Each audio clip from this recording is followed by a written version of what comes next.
喂，唔好插走個視頻住啊！你好，我係 AIOHK David Lau 劉健遠。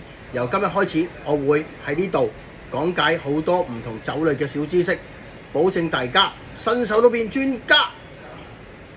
Hello， 你好，我係 David Lau AIOHK 嘅。咁咧，今日就第5集啊，唔用第5堂。今日唔講技巧，講故事，講都市傳說，係啦。話說咧，就廿幾年前啊，咁啊出現一單好大嘅假酒疑雲，係啦。咁啊就係某大集團卡拉 OK 集團，係啦。咁啊就係某威士忌啊，我冇講邊隻啊。咁咧就出現假酒，係啦。咁啊當其時我聽翻嚟啊，就係因為嗰個卡拉 OK 集團嗰個老細咧，就要380蚊，之後件事都不了了之嘅。因為其實好簡單啫嘛，你380蚊，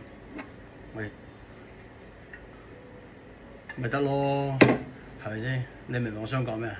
所以好多時候我都覺得係要飲過先知，飲過至知嘅咁樣，係啦。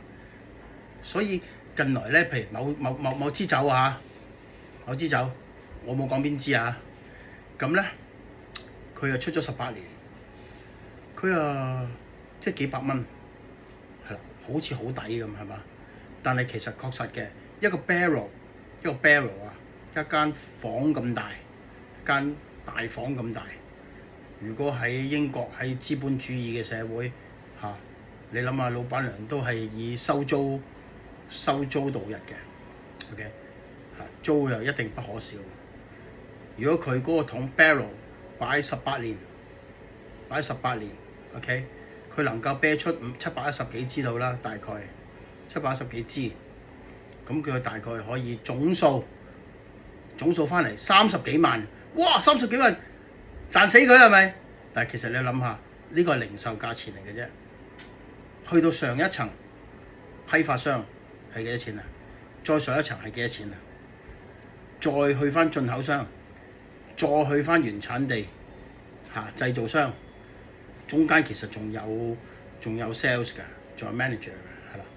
咁仲有 export 啦，所有嘅 transportation free 佢能夠賺到幾多錢？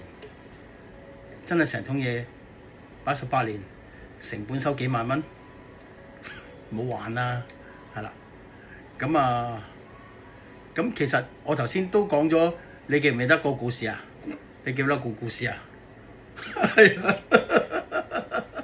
所以